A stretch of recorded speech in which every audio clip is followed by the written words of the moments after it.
Good morning, ladies. Welcome to Monday Morning Coffee Chat. Today we're going to be graced by Miss Amanda of Digital Overlords, and I'm so excited to meet with her. Amanda, why don't you go ahead and give us a short intro to you, and then we'll go ahead and let all of the ladies introduce themselves. Hey, Nellie. And then we will, there she is, and then we'll come back and get started. All right, that sounds good. Do you want me to start just about me, or you want me to talk about business me? Just about you. Just about you. All right. Well, I am Amanda. I am one of the owners of Digital Overlords. I am a part-time professional party princess, and my lovely personality has really helped me network with women, and I love to help people. And I have dogs. I have one dog and two cats that think they're dogs, and two chickens who think they're cats. I can't wait to talk more about my business because I'm much better at talking about that. All righty. Becky, you're next on my screen. Do you want to introduce yourself, your business? Absolutely. Becky Wilson and One Stop Insurance Solution. I am a full service agency based in Ohio. I operate out of about 20 states right now, and I help individuals and business owners save time, save money, and to actually learn how to be cyber safe in this crazy world. Good deal. Can you tell us something fun about yourself? Fun about myself? No, I'm old and grouchy. I'm not fun. Whatever. Those are the best kind. You know this. No, I'll tell you something fun. I love hanging out on Zooms with young people. And I'm in a group I'm the only female. So I'm the only, I'm the only lady and the old lady. But it's really cool because they all think I'm a genius because I do the things I do at my age. So That's great. That's great. Miss Jessica, you're next. Can you tell us about your business and something fun about yourself? Sure. I'm Jessica Keeney, the founder of Jessica Keeney Coaching, and my focus is to help women rebuild after loss, burnout, or just kind of going through that midlife pivot, asking what's next for them. Found coaching through personal experience, just went through all of those changes that I just mentioned and just fell in love with coaching. And so now I help others just kind of find their way through the challenges of life. So fun thing about me, I just turned 50 and I decided I wanted to do something to commemorate the moment or the day with the number 50. I'm a runner, but I decided to take on the challenge of running a 50K, and I did it with a friend. It took a good probably 4 or 5 days to recover to make it back up and down the stairs, but there's a lot of walking, jogging, laughing, although we did stop talking at some point because it was just like trying to get to the finish line. But anyway, so that's something about me. My gosh, Jessica, that's 31 miles. How long did that take you? Close to 10 hours. Yeah. Yeah. And that's still a pretty good pace. That's still a 20-minute mile. That's a pretty good pace. That's persistent. It's taken me 3 business days. Wow. Okay, Miss Be Well Karen. My friend Karen, you're next. Hello, good morning, everybody. Happy Monday. It has been glorious having a little reprieve from the hot weather we were having, so it's been nice to open windows. So my name's Karen Carlson. I live down in the St. Louis area, and I have been an entrepreneur for 35 years and have dipped my toe into many different industries. I've been a massage therapist for 25 of those years, but I am focused at this point in time on being a parenting strategist. So it's helping families to navigate the dynamics with young children as well as navigating adult children and those relationships and all of the things that come with significant others and all that. So my tagline is, my wish is always for you to be well. I love that. I like that. And did you tell us something really fun about you? Something really fun about me. I have a fabric fetish. Ooh, so do you store it in a filing cabinet? No, I have a closet with shelves and bins by color, by holiday, yeah, they're, I have a friend that does it all in Fun. filing cabinets. oh, And she oh. That's hangs it smart. over the little thing, so you pull it out. Yeah, by color. She really. Yeah, I'd need too many file cabinets. So I say my husband has a wood fetish and I have a fabric fetish. So if I can figure out how to make something out of fabric, I'm crafty. Very Make good. furniture. Yeah, you could refinish furniture that your husband makes. Mhm. Miss Valerie, you're next. What can you share with us about your business and also something fun about yourself? I was born in Heidelberg, Germany, and grew up in Rawlins, Wyoming. And now my husband and I live in Myrtle Beach, South Carolina, for 2.5 years. I'm a former elementary school teacher, every grade but second. And now I teach grown-ups the value of taking good care of their money. There's a common myth in Americans about getting someone to help them take care of their money. They think that they think that if they don't make a lot of money and they don't have a lot of money, they don't need a person to help them manage their money. And that is not true. We all need help with our money. We need encouragement. We need coaching. We need tools and strategies. And that's what I do. I educate, I encourage, I excite, I empower. Every American deserves to build wealth, and every American owes it to themselves to build wealth one step at a time. And it does my heart so well to be able to do that with and for people. Here's another misconception about Americans and their money. Believe it or not, it's easier to learn how to borrow money, and more people learn how to borrow money than they do how to save money.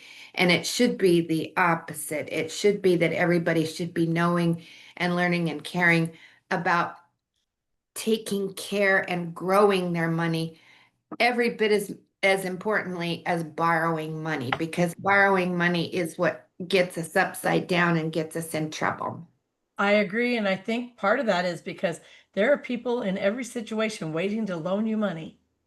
Yes. You went on somebody was selling courses and I was looking at them and they have somebody on their team, they say, that will help you refinance your house to buy their course. Oh, And I was like, I don't even know what to say. That's so unethical.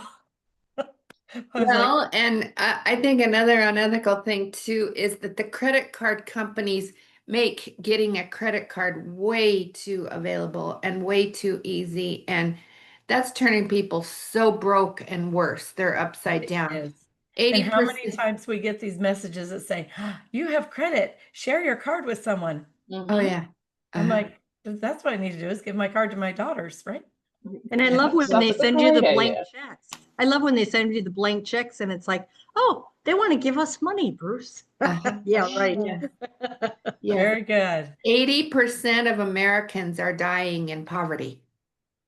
I'm not even surprised. And much of that is they don't even look poor because they're driving high-end vehicles and they're living in high-end neighborhoods and they're upside down in debt. So funny story Everything's about this. I'll just take a little divergence here.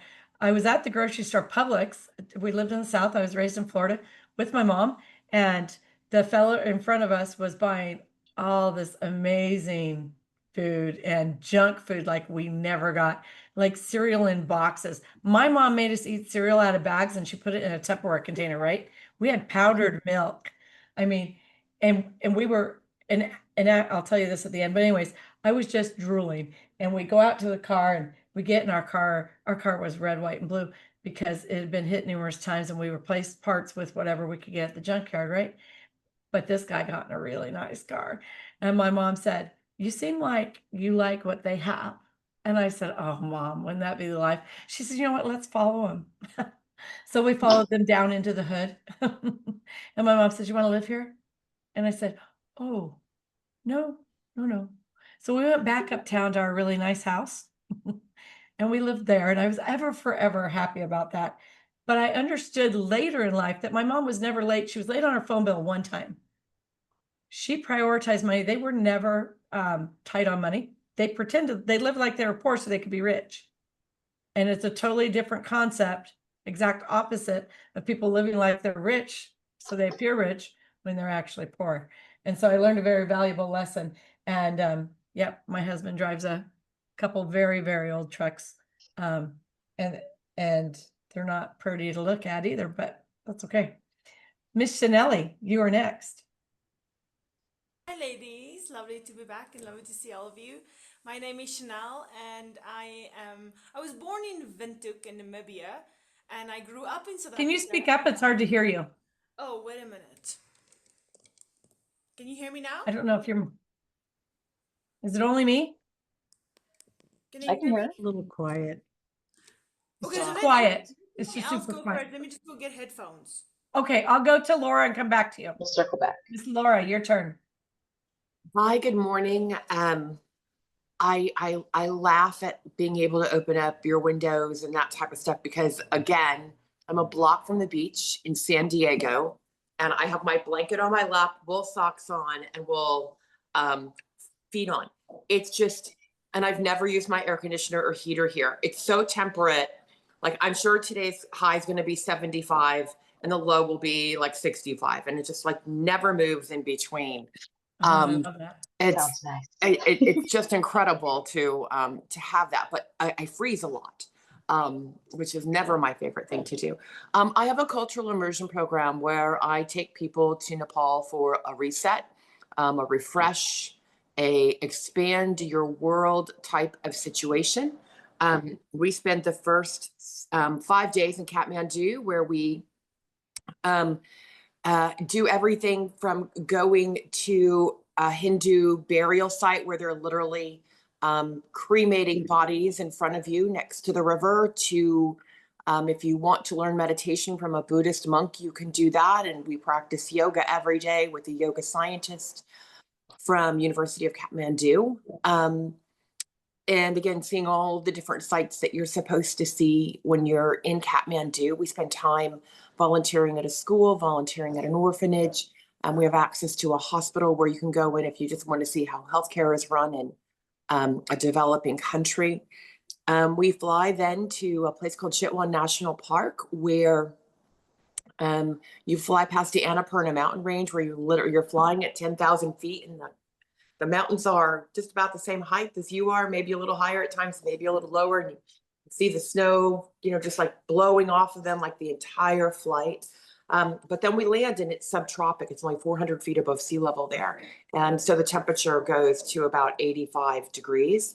And there's where we do things like go to the elephant breeding center, the elephant sanctuary. We go on safari and see sloth bears, and we canoe down the Rapti River. Where you see 2 different types of crocodiles. One is a man-eater, one is a vegetarian. I love that. Yeah, it's just this incredible time to really see the world and through much different eyes than what we do in the United States, at least in most of the other like developed world. And then we spend the last 2 days at a place called Chandragiri Hills, which is a 5-star resort.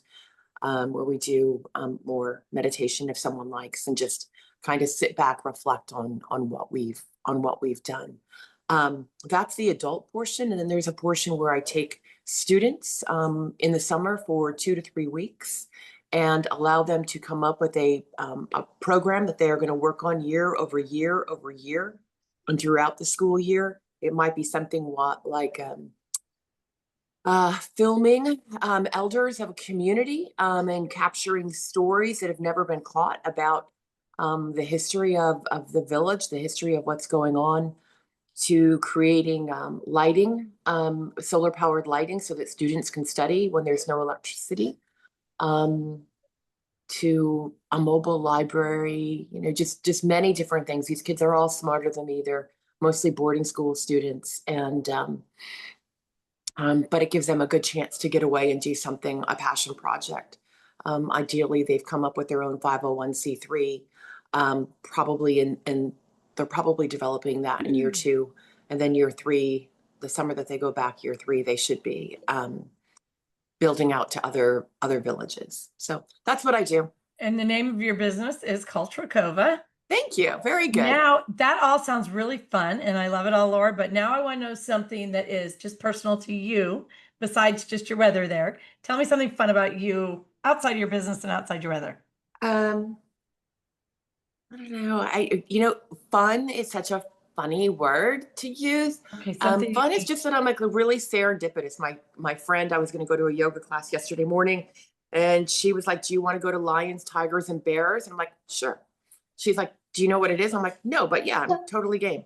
So I'm totally game for just about anything. I like That's to get out and fun. do different things, and yeah, I'm not afraid of too many things. And so I'm normally that, hey, let's go do this. And I'm like, yeah, let's just drive over the border right now and go get some tamales. Yeah, that's me. I love that. So I have a couple of really good friends that live close to me, and I am notorious for calling and saying, "Hey, I'm going to be there in 40 minutes. Want to go away for 4 days?" Like, where are we going? I'm like, that doesn't matter. Get your bag packed. I'm on my way. Yeah. So, and luckily I have friends who are like, yeah, okay. And so they Yeah. just go. So that's always fun. All right, Miss Chanelli, let's come back to you. Okay, can you hear me now? Yes. Yes. Is it fine? Perfect. Okay, hello everybody. Lovely to see you again and all the new faces. My name is Chanel and I was born in Namibia, in Windhoek. Namibia is the bordering country for South Africa. And I was raised in South Africa. After that, I lived in Amsterdam for 1 year. And then I worked in Mozambique. And then I worked in South Korea. And right now I'm in Ecuador, in Cotacachi. And we live about 8,000 feet above sea level. So yeah, that's pretty cool. Anyway, my business is called Percents, and I help fellow expat teachers take care of the money and grow it while they're abroad. Because like Valerie said, like people tend to look outside of the income that they have to grow their money instead of just looking at what they've got and then taking care of that and growing that. So yes, that's what I do. Very good. And a fun fact is I have one brown eye and one green eye. And sometimes when I'm sick, the one floats, and that's totally fine. Oh, that's so interesting. Hey, ladies, make sure you drop your contact information in the chat too. If anybody wants it, they'll grab it. I don't copy the chat, so just grab what you want out of the chat. Lynn, I'm going to go ahead and go to you next. Me? You. I have to hope that my internet doesn't bunk out on me again. It's been doing that a lot this morning. I don't know why. I help everybody get a "Don't Screw With Me" card to put in their wallet or a pit bull to put in their pocket to deal with all the life's little problems that we have that you don't have time to take care of. Give it all the legal shield and let them take care of all of that for you. So that's my deal. Yeah, but you didn't tell us anything fun about you. I mean, that's fun, but what's the real fun about Lynn? Okay. I'm going to tell you a surprise I had.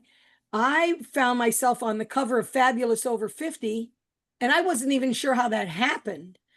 I didn't know anything. I mean, I knew the woman who owned the magazine, and she would come to my events, but little did I know that she was snapping photos of me and she was writing articles about. I had no idea until she showed up one day with this gigantic big poster of the cover of the magazine, and I was on it, and I said, "Oh, that's like one of those phony things they make up, right?" She said no. She went to her car and got a box full of magazines that she was giving out to everybody. And she said she'd been an online magazine for quite a while, and she had decided to go back to print when she met me. And it was one of her best magazines, but it wasn't even a good picture of me either. That's kind of the crappy thing. It was I kind of looked kind of fuddy-duddy, but maybe that was her point. I don't know. But it was fun.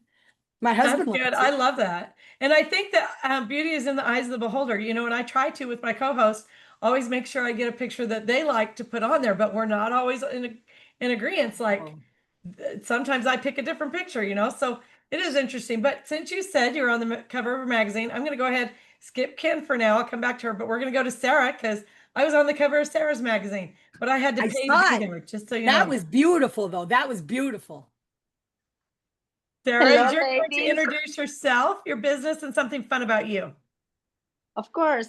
Hi, ladies. Thank you for having me, Colleen. Yeah. My name is Sarah Fernandez, and I am the editor of Life Mastery Magazine, a digital magazine for the everyday midlife woman who is going through a lot of change and wants to create her best life. And that's why Colleen was there, because she's like the icon of creating her best life. And I think that's so important. You know, I wanted the magazine to be a resource for all women, entrepreneurs, not entrepreneurs. It really, there's something for everyone. And they get to meet all my amazing contributors who are coaches, who are business people. And I think that's important. That's valuable. We get to know people by what they write and how they show up. And I think that was something that was missing, at least in the circles where I was. So yeah, so that's why I created that. I'm also a clarity and growth coach, and I have a membership called Life Mastery Circle, where we go work every single day, different times yeah, we have a lot of fun there. We have master classes, we have one-on-one coaching, which are included in the membership. We have fun fact about me: I don't eat rice. Very good. Thank you. What was your fun thing? You cut in and out for me a little bit. What was your fun thing about you? Sorry. My fun thing is I don't eat rice. Oh, I'll eat him. that's unique. Very good. All How right, is Miss that fun? Candici. Yeah, how's that fun? Yeah, well, I eat Seems rice. like the 100%. opposite of fun. Like fact fun about would me, be I I take a don't- Jello bath every night. Like I'm very confused. Is that fun? That would not be fun to me. I mean, I literally count the seconds I'm peeing or taking a shower, because I could be literally doing anything else, like something more fun than that. Okay, so something fun about me. I speak French fluently, and it's my third language. Is that a fun Wow. fact or not? I think so. Wow, No? that's an amazing fact. I think so. I struggle with English sometimes, and that's my first language. And I went did to not college say I for it. don't struggle with the languages. I'm just saying I'm fluent in 3 languages. Very good. Okay, Miss Candici. Thank you. Hi, ladies. Hi, Colleen. So Hello. I'm Ken, and I actually work with Colleen as her virtual assistant, and that's my business, Ken Digital. So I have a team of virtual assistant, and one of my team is also here, Carissa. And yeah, so I work with coaches and business owners and help them to be their extra right hand. So fun fact about me, there's a lot. So, Oh, so come on. I know I'm some secrets. If you don't tell them, I will. so I'm a DJ on the side. I DJ on the side, and I'm also an artist. So I think those two are the fun facts about me. Ken, The what kind of artwork on artist? her wall is hers. Ken, what kind of an artist are you? I do drawings and portraits. So sometimes I do commissions for people to draw their pets or their portraits with Cute. pencil. Oh, I'm an artist too. We have to talk. Yeah, definitely, Dean. All right, Good. Sharon, we are so glad you're here with us, Sharon. Will you go ahead and tell us about your business and something fun about you? Great, welcome. Thank you, everybody. My name is Sharon Eckler. My company is called E-Accounting Solutions. I fix everybody's books. Messy, good, sloppy, perfect, whatever they are. I've been in accounting for 30 years. I'm retired military. I've served in the United States Army for over 21 years. I have 3 grandchildren, 2 boys, 2 of my own children. One has disabilities who lives a little bit south of me. I'm in Chicago, and the other one lives in Houston, Texas. And he's the one with my 3 grandbabies that I don't get to see, except on Zoom or, FaceTime. I just opened up my business, but I've been doing finance for over 30 years. I work part-time for a prestige plastic surgeon part-time. That's why I decided to take my company and start working it, since I only work part-time. Now I consider myself semi-retired, if you will. But I want to build this. to the extent where I can hire other people to work with me and give them an opportunity as well. That's my goal. And I want to build this fairly quick. I have a few clients already, but I want to build some bigger ones. So that's why I'm here. I stink at marketing and I stink at sales.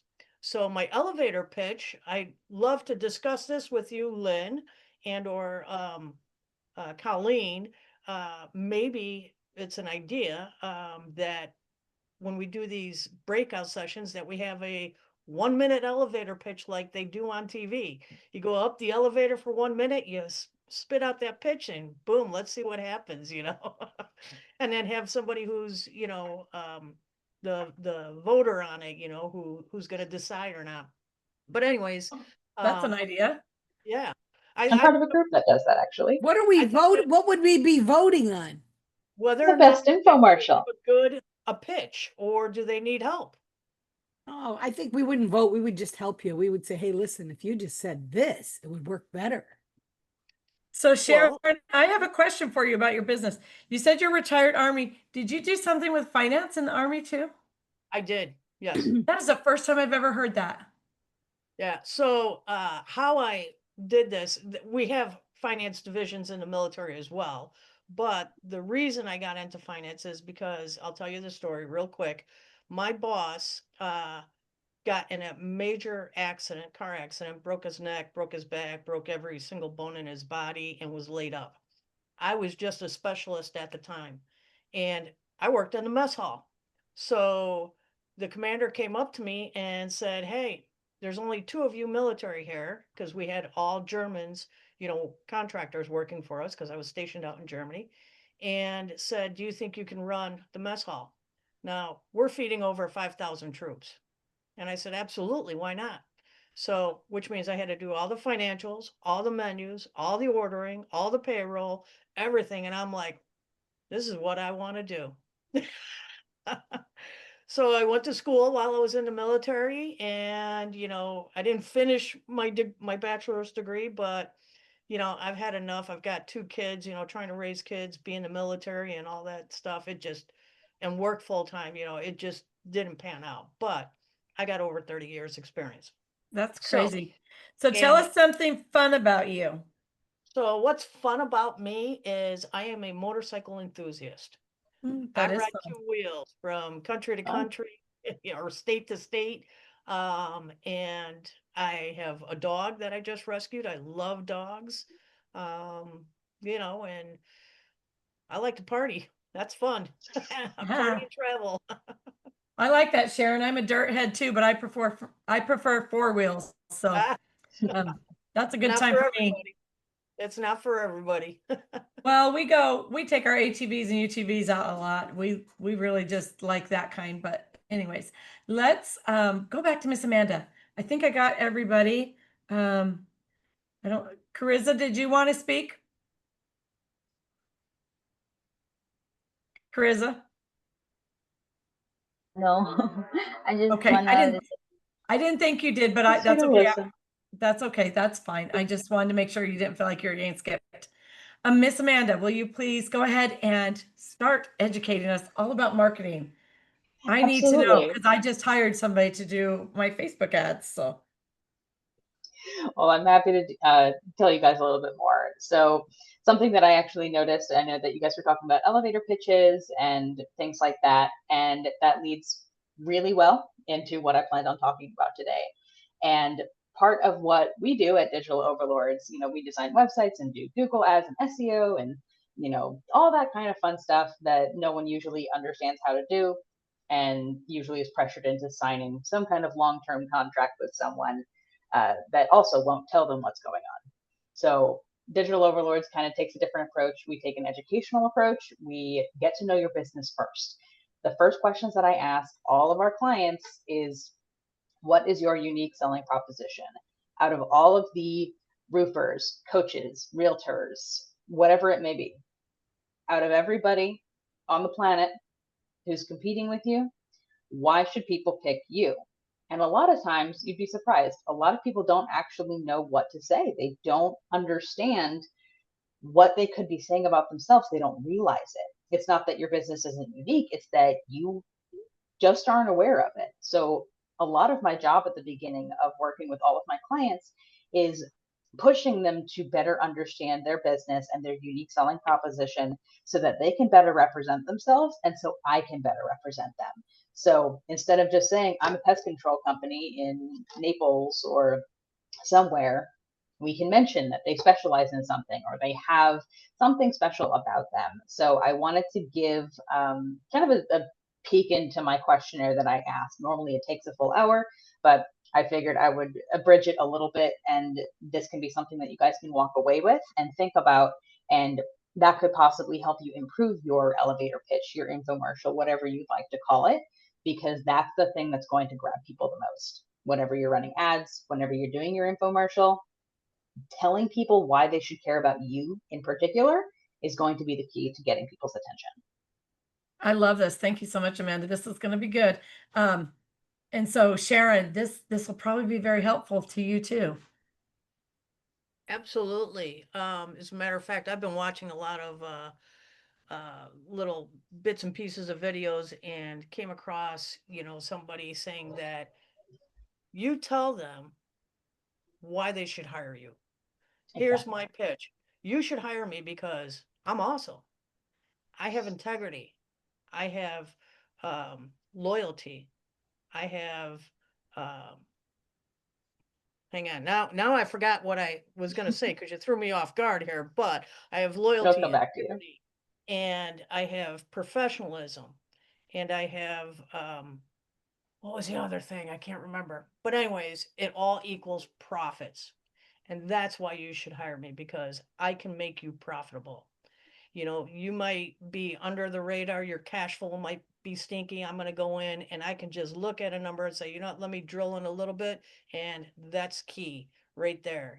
I'm going to save you money. Let's reduce this amount. Let's see where we can, put this money somewhere else, and, why is your balance sheet not in balance? I mean, I've come across that a couple times, these entries, people in QuickBooks, it's so easy to delete something and nobody knows.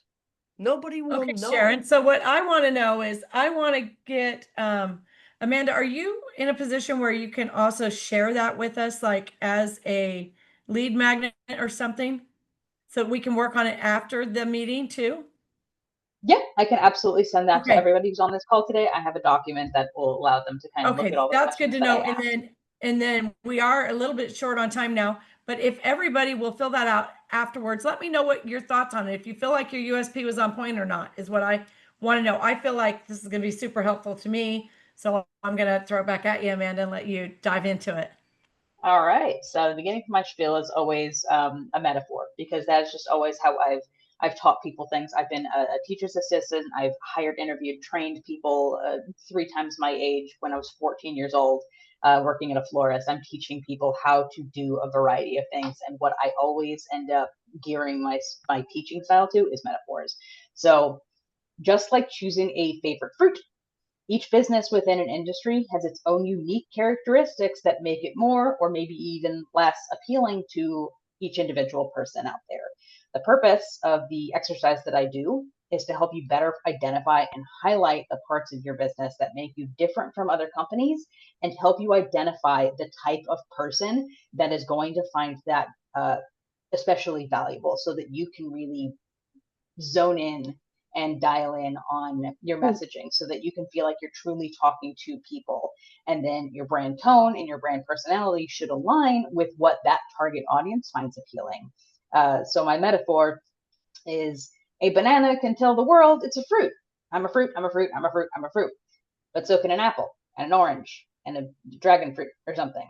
They're all super different, but if all you have to go on is I'm a fruit, no one knows how they can try to figure out what their favorite fruit is. If Toothless Joe is asking, well, what fruit is best for me?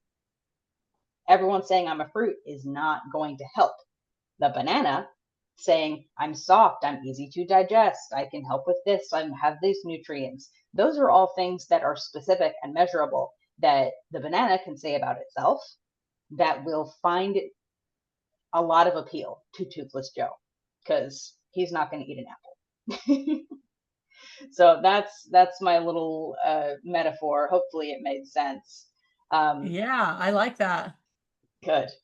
Because I work a lot with metaphors. It resonates with people easier. But the first question that I ask is, in 1 to 2 sentences, what is your unique selling proposition? A lot of people don't know this answer, or they give something super generic. I work with a lot of home services, plumbers, electricians, roofers, things like that. I work with a lot of them. And the first thing that always comes out of their mouth is, I'm reliable, I'm high quality, we have good customer service. These are all things that their 300 other competitors are also going to say. They're very generic and they're not very measurable. Anyone can say that they're a reliable person, but what makes you reliable? What specifically can you say? So try thinking of something that another business would not be able to say. So if you're trying to say you have good customer service, instead of just keeping it there, tell them how the customer service experience is better, how it is different from your competitors. Do you call and provide confirmations? Do you give estimates, within 24 hours? Are like, what things about your customer service experience are better or more appealing or more valuable to your end user? There is, on the direct opposite side of that, is you use quality materials or ingredients or whatever. Well, what makes them quality? Where are they sourced from? What benefits do they have? Why should I be paying more for this other material or alternative material or ingredient when you haven't told me what value it has to me? You need to be able to communicate what value things have to people. So if a certain ingredient has anti-aging, benefits, or if they're American made, so they last 20 years longer, or do they have a warranty? What specific things about these materials or ingredients makes it more valuable? What makes it higher quality? Let's see, my third little, I have 6 or 7, like kind of somewhat prompts based on the years that I've been doing this and doing this exercise. I have a few like very common prompts here. So I'm going to keep talking, and please, someone say something. Well, let me know, Amanda, if you want a guinea pig. Do you want a guinea We pig? could do that.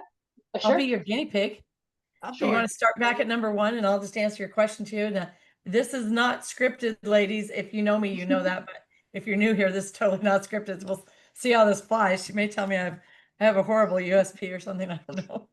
Yeah. And a lot of these questions, these like little sub questions that I have for you as your USP, they're not going to apply to everybody. Like, I don't say that I use better materials from everybody else because I don't have a physical product most of the time. And when I do offer a physical product, like if someone needs business cards or something, it's not so marketable that it's novel. It's not necessarily something that applies to me. So that's why I have like 7 prompts just to identify the USP. So you can stop me if there's one of these items, one of these questions that you might be able to answer.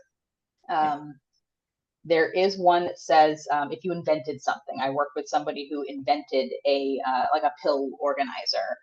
So if you invented something or you have a new type of service that you have never seen someone offer before, what makes it preferable to your target consumer compared to a similar product or service? So compared I have that. Really? I do. I think I have that. So I use Go High Level. I white label Go High Level, but I take everything out of it. So Go High Level is a CRM platform that is created because it has tens of thousands of tools for everybody to grow their business with. But I find that midlife entrepreneurs come online and we're like, no. I don't want to learn any new tricks. I don't want to learn all this crap. And so I take it and I take everything out. And we start with nothing. And then I customize it to that business, to that brand, to that person, giving them only what they need, only what they're using right then. Of course, we always have the ability to grow down the road, but to start out, I've created something totally different. I haven't seen any other person that will tell you they will take everything out and start over for you. See, that's definitely unique. I know tons of different companies that utilize and white label and resell Go High Level, but none of them, they have, like, they're selling the templates, they're selling the things Right. that they're building inside of Go High Level. Right. But for you, your unique point is that you are ripping all of it out and then building from the ground up based on that client's needs, instead of having a template for each kind of company out there, or having your own, Right. set of things that you give to everybody. So that's definitely something that you should be highlighting to people. Okay. This one's really good for realtors, financial advisors, and other people who have a larger branch or organization that they still need to compete with their coworkers, if you will. So I know 5 different people who work for Edward Jones. I know 10 different realtors. They're selling the same thing. They're selling the same product. They're selling the same service. So if you compete with other agents within the same company, then consider looking at the type of client you do best with, the specialties you are strongest in, the types of personalities you get along with best. People like to do business with people they feel comfortable with. So I have 2 very vastly different financial advisors that I have worked with, both for Edward Jones. One of them, he gets along very well with more the mature men, people who are more in his own demographic.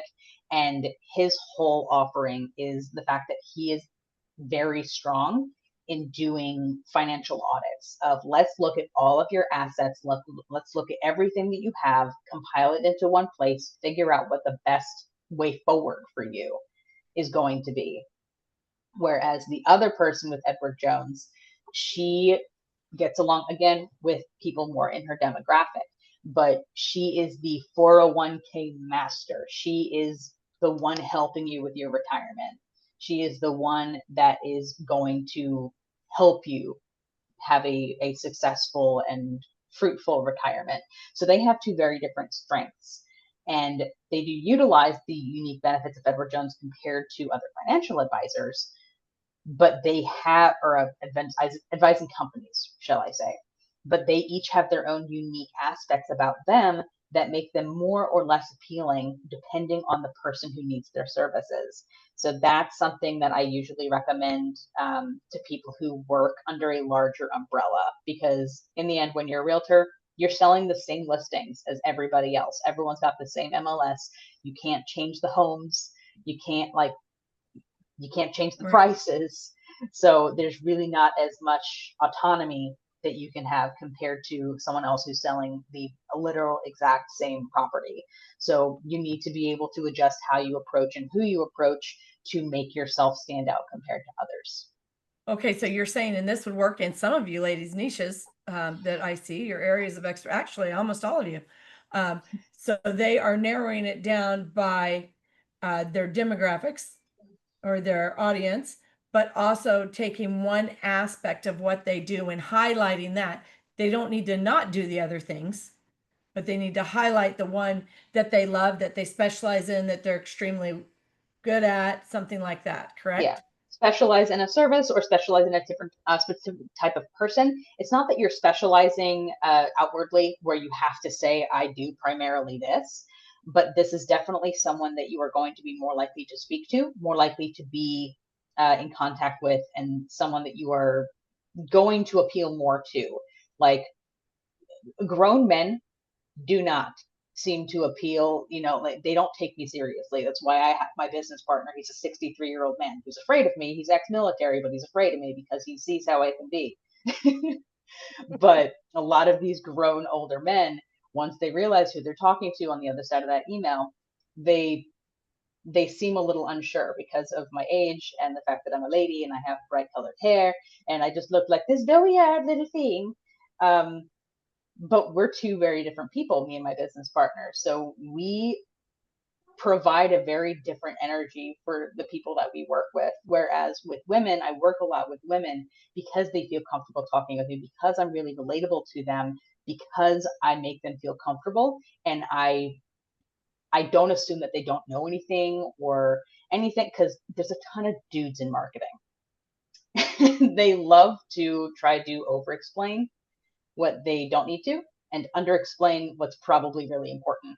So I work a lot with women because that is something that I relate with, and that's something that I can really bring to the table. It's why I'm on this type of, platform. I have a few others. If you're thinking of saying experience, I'm experienced. I have 20 years experience. I have 30 years experience. I could work 14 hours on something and have zero output. Tell me what that experience has taught you. Do you have a specific perspective somewhere in that experience that has provided you a unique value? Like if you are an accountant, or if you are a business strategist, or something to that effect, maybe you had 20 years of experience in a law firm. That can be really valuable. You can bring a legal perspective to things that you're offering to the current day. That's something that not every person who does what you do can offer.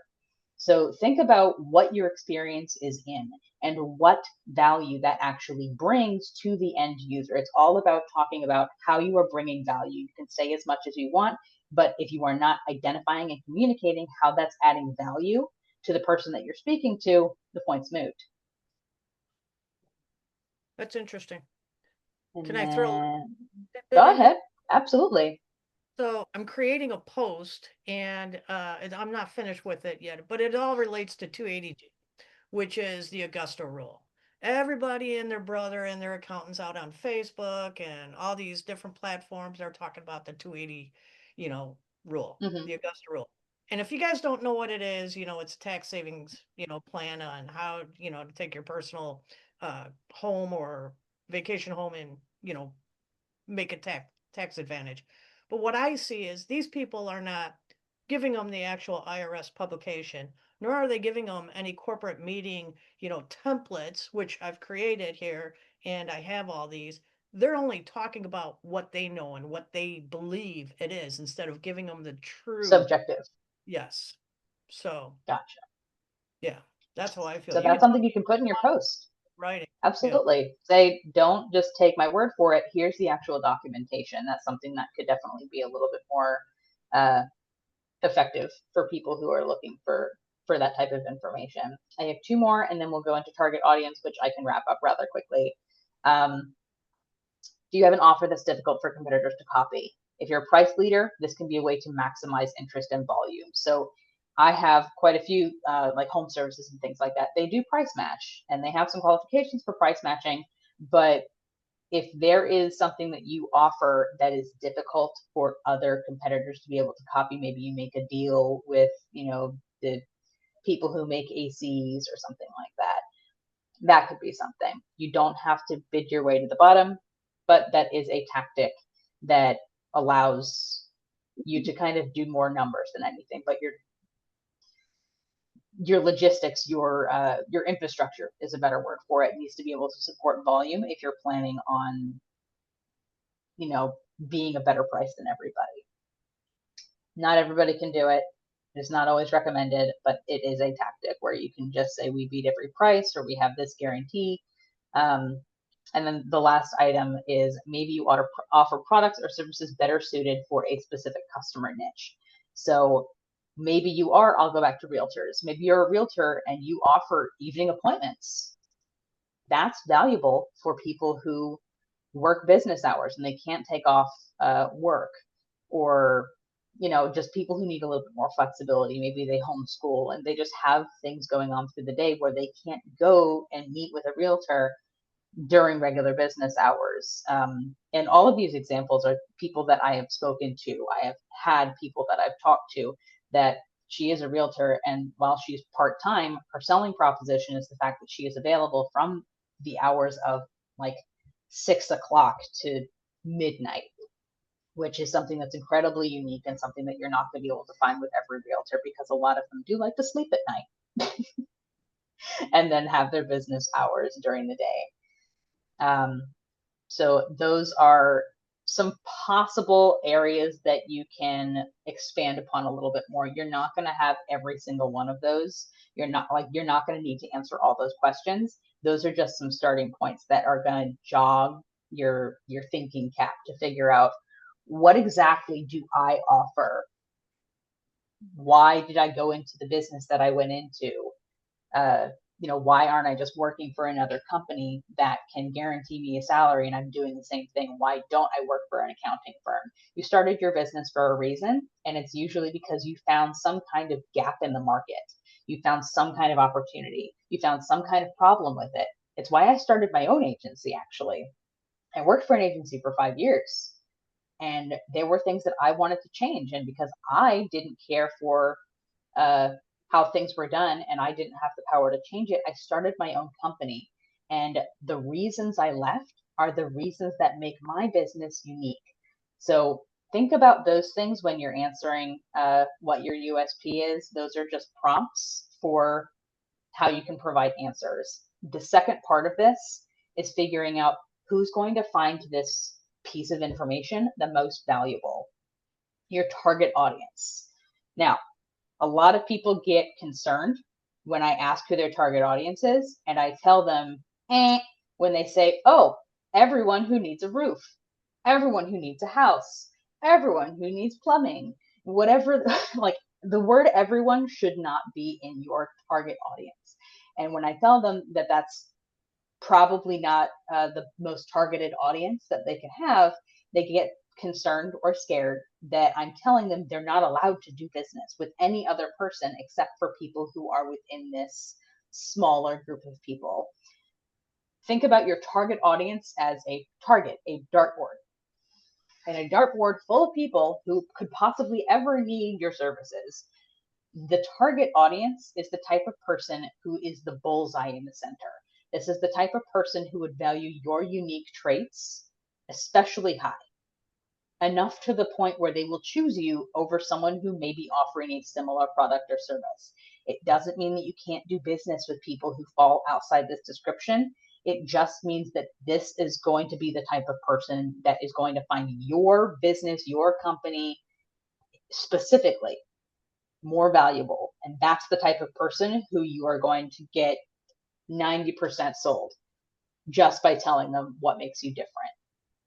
So there are any demographics or traits they might have with one another, gender, age, occupation, location, they have any milestones that they just reached, income, values, religion, race, family structure, relationship status, how big their business is, which is especially, I'm going to keep going back to accounting, specific size businesses. There are accounting firms that are amazing with huge corporations and mega corporations, and there are people who do way better with solo operators or very small businesses.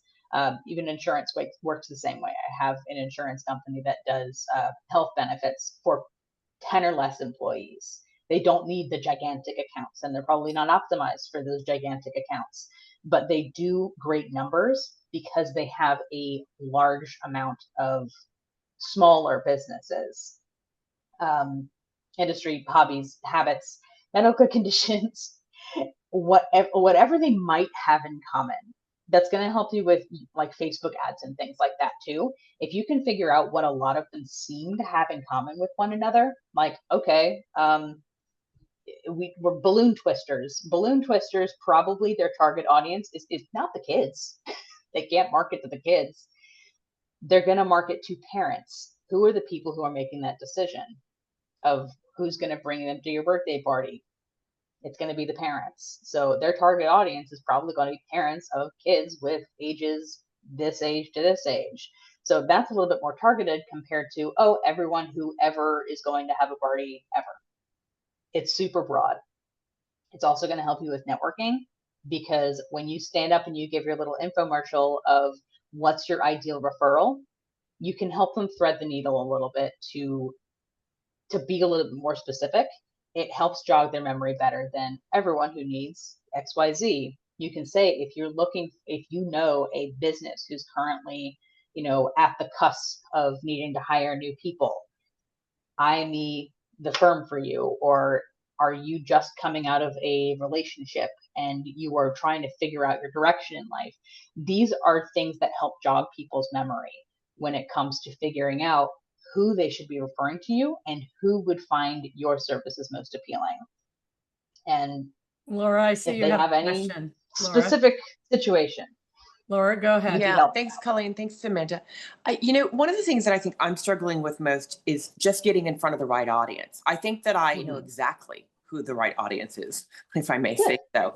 But it's like, how do I get in front of them? Like, how do I think that's the biggest, Do you how know many where they people- hang out? And can you not go hang out? Exactly. It's the issue is like, and maybe it's not an issue. I think for me, I'm looking at, I don't know, maybe I need to be able to articulate it to even be able to get them. Well, I would say, Laura, that your business is one that costs a lot of money.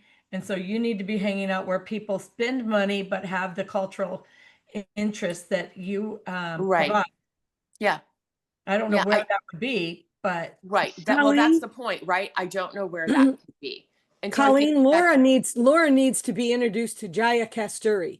Jaya is we're meeting in an hour and a half. Listen. I'm meeting with her after that. Listen to me carefully, Dora. She is a doctor who's been a doctor for 50, 60 years. She has lots of money. She travels consistently. She travels with groups of people. She hangs with retired professionals that are Indian. Yeah. Everything about her says that she could lead you to those groups of people that's of major interest to them. And instead of it just being Jaya, it can be, Jaya, can you introduce me to other doctors that are retired that want to travel? Because those Indians are traveling everywhere. They have the money and the wherewithal to do it, and they want you to give them ideas.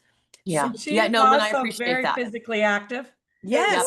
She does her yoga every day. So you're not going to be pushing her around in a wheelchair if that's what you think, just because she's 86. And a lot of those I get professionals are in that. So it's not just the doctors. There are attorneys. There are lots of Indian professionals that have the wherewithal and want to travel.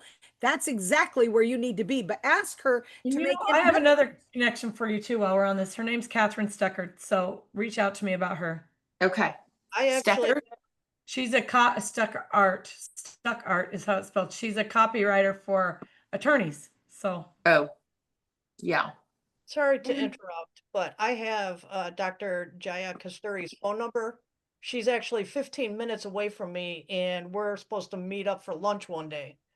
Oh, I think Laura already has a meeting with her in a little while. Oh, okay, great. Yeah, I have a meeting with her today. Amanda, I have another suggestion for you. When you were talking about realtors and what sets them apart, the time element is very important, but I have another great idea for you to share with your realtors, because I had a realtor that I did business with when I was buying my first home. And of course, I hate to say it, but most people buying a home, we're looking at all the pretty stuff. We're looking at, we're looking at the wrong stuff is what we're doing. And this particular realtor was very, very smart. They travel in circles, as we all do, with people who are connected to our business in one way or another. And she had a gentleman who was a retired home inspector. And he hated being retired. He didn't want to just sit at home and do nothing. So she made an agreement with him that she would give him compensation if he would go along with her when she showed homes. And this gentleman, I fell in love with this guy. I would go in and I'm looking at all the pretty stuff. And he said, whoa. Let's talk about first the way the living room is laid out. Do you understand that these two pillars here are gonna make it so that you have a difficult time arranging furniture? The flow through the room is going to be difficult. He would look at the pipes under the sinks. I wasn't looking at the pipes. So he was like having a home inspector without having to pay for a home inspector to give me better advice on the selection I was making. And then I could use a home inspector once I picked that selection. So that was a valuable resource that she offered complimentary that no other realtor was offering. So that's an idea that you might put out to some of your realtors, that if they know someone like that, connect with them. That makes a great partnership that sets them apart. Absolutely. It's a great USP. I have someone who does that currently. She's an interior designer. And then I have another one who has a variety of contacts that they work together. Interesting enough too, we've owned, we bought 10 properties in this town that we live in, but we as the buyer, target certain markets. So we target tax evasion sales, and then or foreclosures, things like that, and then also pre-market buys. And so if you have realtors, that's something that I mean, literally, our realtor will call and say, hey, in 2 days, this house is going listed. Do you want to see it first before it gets listed, and make an offer before it hits market? To, you know, and sometimes she'll even bow out of the deal. And I don't know, I'm not here to talk about ethics. I'm just that is a business thing that we do. But something else, if you have realtors that are looking for a different USP, something you might want to mention that I know, I mean, we've done this in Florida, Utah, and Missouri, and Arkansas. So, I mean, I know that it's these same USPs that we've looked for. So does anybody have any more questions before Amanda wraps up? Great information, Amanda. Great. It has been great information. Okay. We just want to I'm pick glad you learned something. Really good. Yeah, I appreciate it. Anybody else? Absolutely. Insightful. And if you do need more help, if you have more questions, we do more than just the services that we say we offer. We offer advising. So for people who run their own businesses that might not need to delegate the full service, you can get an advising call with us. It's just a per session. If you want to just pick our brain, you will have our attention for the full hour, and we can talk about whether it's dialing in your USP, helping you figure out what to improve about your website. If you want to figure out how to start a Google ad campaign or something, I will connect you with the person on my team that's got the most experience with it, and make sure that you have the knowledge that you need to be able to be self-sufficient. I am the only person who you'll see in marketing that is willingly putting them outside of business to help people who are running a business on their own. I appreciate this so much. I think this has been amazing. And I appreciate each of you ladies for showing up. I want to go ahead and give Lynn a second to plug her Lunch with Lynn. And I want to, does anybody else have anything they want to drop plug for? Lynn, go ahead. Please, guys, write it down if you'd like to join me. Go to zoomwithlynn.com, pick a date. If you're interested in being a speaker, please reach out to me. I do have speaking engagements for people who are interested. And it's just get together and have a great time. Very much like Colleen does. I want it to be friendly, and I want you to feel comfortable. Share what it is that you do in your business. You get opportunities to do that. You get opportunities to meet people. I do make sure that you get a list of everybody that's attended. And we try to give you as much pizzazz on the Facebook as we possibly can that you've been there. So Colleen, I love this morning call. I really do. So I don't always look my best, but I will come on always and look amazing. Yeah. Y'all look amazing. You know what? You know, as an entrepreneur, I was a business owner, brick and mortar business owner for many years. And what I wouldn't give to have, well, we have 12 people walk in at the same time to my business. And so I appreciate each and every one of you for being here. I want to invite you to come back again every week. And if you're interested in co-hosting, reach out to me, because I love to have other female co-host, especially because my target audience is midlife women. But just bring what tools, strategy, something that can, an education, something that can help these women build businesses. And we all have questions. We maybe don't know we have the questions, and so it's hard to articulate the question if we don't know we have it yet. Keep showing up so you get the answers that you need to build your business. Lynn or Ken, do you want to plug yourself? Not for now. I'm good. Thank you. Okay, I'll plug Ken. I'll plug Ken. Love Ken. She's a great VA for me. She does all of my coffee chat. She handles all my coffee chat social media stuff. So she creates captions, she posts for me, she does all of the things. Laura, you have a question? I do. So I have to kind of remember that coffee chat goes on, because for some reason, I don't have a way to add this to my calendar. And maybe I'm the only one, and I'm normally pretty good with all of these things. So I don't understand like the invitation that like I can click into the Zoom, I can click into other things, but I don't see like the actual, oh, add this to your calendar. Maybe I don't have that on there, but thank you for pointing that out, because I will add it on there. But has anybody else already added it?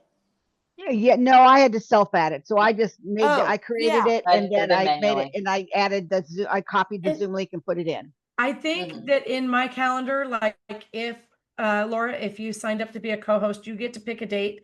And so that date is assigned to you and I having a meeting. Yeah, but makes like sense. for It this doesn't fall, involve- it it's doesn't- every When you Monday, send out the invitation is but what I don't have a way to add it to my, right. There should be like a way to add it to our calendar through after the you invite. register as an attendee. Yeah, there's no syncing option. I think that was my problem today too. It went Right. to I my don't know how to, I don't actually don't know how to do that, but I will figure it out because That figure Let it me out know what together. help you it's a with that. one-on-one appointment, so it doesn't allow me to invite other guests to it. So I'll have to go in and look at that, but I'm sure I can figure it out. So I will do that. Thank you very much for that feedback. And this replay will be posted in Midlife Women Networking Connection. Hey, And Colleen, Jim has that answer for you. He can show you how to do that. I will reach out to Jam Jam. I love Jam Jam. I'll reach out to him.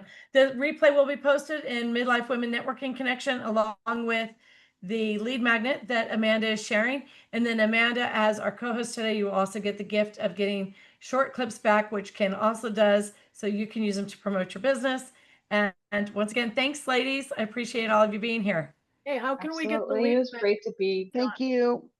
How can She you said get it's the going to link? be posted. I'm going to send it to Colleen and she'll get it posted into the group. Yep. Great. It'll be Thank you. posted inside Midlife Women Networking Connection. And then with everybody that's on here today, I will figure out how to send you a link to add to your calendar and you can just do it from there. And it is the same link every week. All right. Thank you, ladies. Bye. I hope you have the best week. You too.